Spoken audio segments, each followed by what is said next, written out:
నమస్తే, welcome to Tejaswi Media. Jubilee Hills ఉప ఎన్నికలో బీజేపీ తన అభ్యర్థిని లంకా దీపక్ రెడ్డిగా ప్రకటించింది.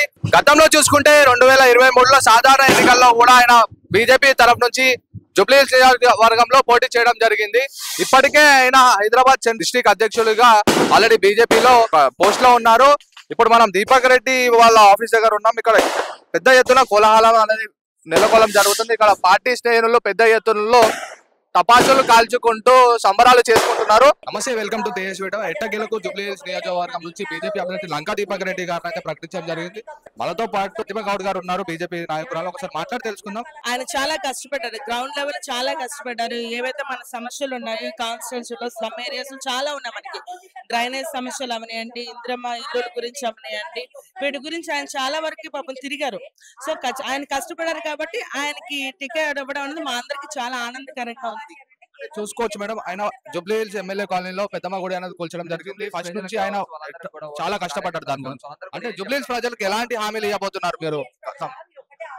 మనకి జూబ్లీ సమస్యలు అనేది చాలా వరకు ఉన్నాయి. మీకు చెప్పినప్పుడే మన డ్రైనేజ్ సమస్యలు అనేది చాలా వరకు ఎక్కువగా ఉన్నాయి. అసలు వర్షం ఎట్లా పడితే ఎట్లా వస్తుందో చూసాం, అందరికి తెలుసు, నడవలేని పరిస్థితి. అదే కాకుండా మొన్న హైడ్రా పేరు మీద చాలా మంది పేద ఇల్లులు 250 ఇల్లుల వరకు ఆయన కూలగొట్టేశారు. చిన్న చిన్న వ్యాపారం చేసుకునే వాళ్ళవి కూడా కూలగొట్టేశారు. వాళ్ళకి ఇందిరమ్మ ఇల్లులు అనేది ఇప్పించాలి. సో ఇంతవరకు ఇందిరమ్మ ఇల్లులు అనేది చెబుతున్నారు తప్ప కానీ ఇప్పించలేదు. అదే కాకుండా స్కూల్స్ లో కూడా ఫుడ్ అది అంత బాగుండట్లేదు. అది చాలా వరకు పిల్లలకి హెల్త్ ప్రాబ్లమ్స్ రావడం అనేది చాలా వరకు జరుగుతున్నాయి. సో దాని ఇన్స్పెక్షన్స్ కూడా మీరు కరెక్ట్ గా ఏం చెప్పట్లేదు. ఏదో చేసేస్తున్నాం కానీ ఏం చేయట్లేదు.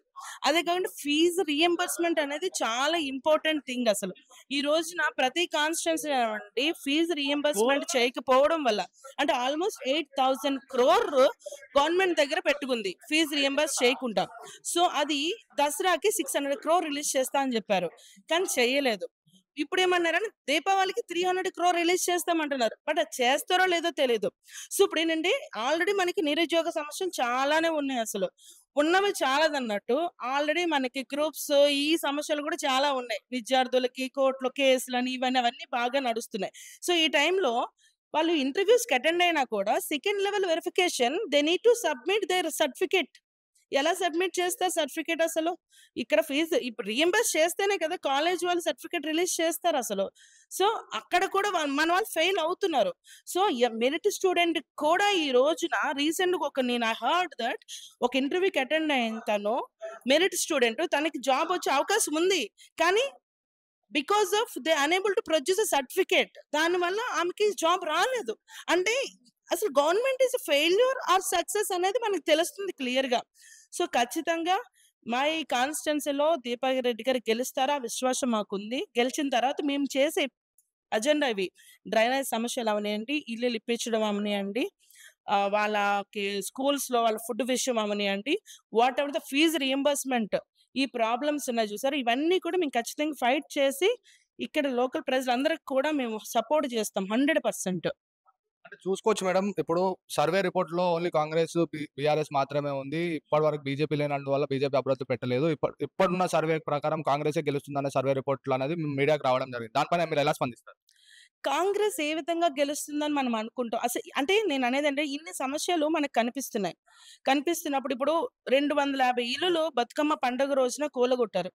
సో వాళ్ళు హ్యాపీగా ఫీల్ అవుతారంటారా కాంగ్రెస్ కి ఓటేయడానికి? ఇప్పుడు ఏదో ఫీజు రియంబర్స్మెంట్ ఇవ్వకపోవడం వల్ల, చాలా మంది సర్టిఫికేట్స్ రావకపోవడం వల్ల చాలా మంది విద్యార్థులు చాలా బాధకు గురయ్యారు. వాళ్ళందరూ కూడా హ్యాపీగా ఓటేస్తారంటారు కాంగ్రెస్ కి? I don't think so. Drainage సమస్యలు ఇంకా అట్లానే ఉన్నాయి. వర్షం వస్తే అలా పొంగిపోయి ఇంట్లోకి వెళ్ళిపోతుంది.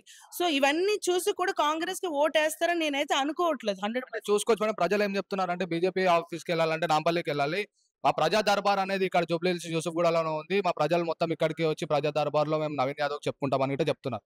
నాంపల్లికి వెళ్ళాలని ఏముంది, నేను అనేది అది దట్ ఈస్ స్టేట్ ఆఫీస్. మాకు ఏ కాన్స్టిట్యున్సీ ఆఫీసెస్ ఉన్నాయి, మీరు వచ్చి డైరెక్ట్ గా అది చెప్పడం. ఏదో ఒకటి అలా చెప్పాలి. అది చెప్తున్నా ఈ ఆపోజిట్ పార్టీ వాళ్ళు ఏం చేస్తారంటే మా మీద నెగిటివ్ స్ప్రెడ్ చేయడానికి ట్రై చేస్తున్నారు తప్ప, ఇప్పుడు ఇక్కడ అమీర్పేటలో ఆఫీస్ లేదా, ఇక్కడ లోకల్ ఎన్ని ఏరియాస్ లేవు, వాళ్ళందరూ ఇక్కడికి వచ్చి మన కంప్లైంట్ చేయలేరా? మేము ఇప్పుడు మీరున్నారు, మీరు ఇక్కడికి ఎందుకు వచ్చి స్టేట్ ఆఫీస్కి వెళ్ళలేదు కదా. So that is not, it's fake అండి, అవన్నీ ఫేక్. మాకు ప్రతి కాన్స్టిట్యున్సీలో మా ప్రతి వార్డ్స్ లో కూడా మా ఆఫీసర్స్ మాకు ఉంటాయి. సో ఖచ్చితంగా మాకు ఇక్కడ ఒక్కసారి మేము ఇక్కడ గెలిచిన తర్వాత మేము దాన్ని వేరే విధంగా మార్చాలి. ఇది ఒక రోల్ మోడల్ కింద మేము ఖచ్చితంగా మారుస్తాం ఈ కాన్స్టిట్యున్సీ, అందులో 100% నో డౌట్ ఎట్ ఆల్. ఒప్పందాలు వీళ్ళవి, ఆయన మీద ఈయన పేలుతాడు, ఈయన మీద ఆయన పేలుతాడు, ఆయన మీద ఈయన యాక్షన్ తీసుకోడు, ఈయన మీద ఆయన యాక్షన్ తీసుకోడు. వీళ్ళంతా కూడా ఒకటే. వీళ్ళందరూ కలిసి ఈ రోజు తెలంగాణ బిడ్డలను అన్యాయం చేస్తూ భాగ్యనగర బిడ్డల భవిష్యత్తుని, మరి ఈ రోజు బ్రాండ్ ఇమేజ్ ఏదో భాగ్యనగరం కొంత దాన్ని పూర్తిగా డ్యామేజ్ చేసేటువంటి పరిస్థితుల్లో ఈ రోజు వీళ్ళిద్దరు పరిపాలన చేస్తున్నారు. కాబట్టి ఈ రోజు భాగ్యనగర ప్రజలు వీళ్ళిద్దరు కలిసి ఉమ్మడి గుణపాఠాన్ని నేర్పించాలనే సిద్ధాంతంతో దృఢ సంకల్పంతో ప్రజలందరూ కూడా ఉన్నారు. 100% చూసుకోవచ్చా మా మీడియా సమాచారం ప్రకారము ఎలక్షన్ సర్వే రిపోర్ట్ లో ఓన్లీ బీఆర్ఎస్ కాంగ్రెస్ ఉంది, ఇప్పటివరకు బీజేపీ అభ్యర్థిని ప్రకటించలేదు. కాంగ్రెసే మేము గెలుస్తున్నాం అని చెప్తున్నారు కాంగ్రెస్ నాయకులు. మీరేం చెప్తారు? కాంగ్రెస్ వాళ్ళు సంఖ్యలు గుద్దుకోవడం తప్ప వాళ్ళు ఏం చేస్తారు, మేము గెలుస్తామని వాళ్ళు చెప్పుకోకపోతే వాళ్ళు దేశం మొత్తంలో కూడా మేమే గెలుస్తామన్నారు. గెలుస్తాను ఉన్నారా? జబ్ తక్ రాహుల్ గాంధీ హై తబ్ తక్ Bhajapa జీతే Rega జీతే Rega జీతే Rega.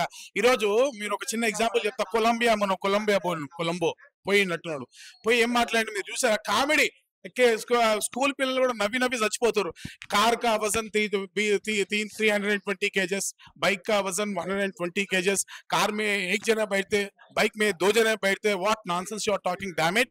Whole country is watching you. చిన్న పిల్లలు కూడా చూసి రాహుల్ గాంధీని ఈ దేశంలో ఉన్నటువంటి బిగ్గెస్ట్ కమిడియన్ కింద చూస్తున్నటువంటి సందర్భం. ఇటువంటి దౌర్భాగ్యులు ఈ దేశంలో అధికారంలోకి వస్తే ఏమేం చేయగలరు? నేను చెప్తాను వినండి. కాంగ్రెస్ పార్టీ చైనా ఈ రోజు స్టాప్, ఈ రోజు మార్క్, రేపటికెళ్ళి చూపిస్తా కాంగ్రెస్ పార్టీ చేసినటువంటి అన్యాయం. ఈ దేశంలో మొదటి ప్రధానమంత్రిగా ఉన్నటువంటి జవహర్లాల్ నెహ్రూ ఓట్ చోరీత అయిన తర్వాత ఈ దేశంలో ఆయనకి అక్రమ సంబంధం ఉన్నటువంటి కృష్ణ మీనన్ ఈయన తీసుకెళ్లి అక్కడ అంబాసిడర్ గా పెట్టిండు. ఎక్కడికి? బ్రిటిష్ హై కమిషనర్ లో. తర్వాత నేను హోంమంత్రిగా పెట్టిండు. ఈయన హోంమంత్రిగా ఉన్నప్పుడే చైనా భూభాగాన్ని మనం ఎన్నికల్ని ఓడిపోయినాం. చైనా ఎన్నికల్ని ఓడిపోవడమే కాదు, అక్షయ్ చిన్ లాంటి ప్రాంతాలను విదేశీయులకు దారదత్తం చేసి, చైనాకు దారదత్తం చేసి చివరికి అది బంజర్ భూమి అని చెప్పి పార్లమెంట్ లో చెప్పినటువంటి ప్రధాని, కాంగ్రెస్ పార్టీ ప్రధాని మరి జవహర్లాల్ నెహ్రూ.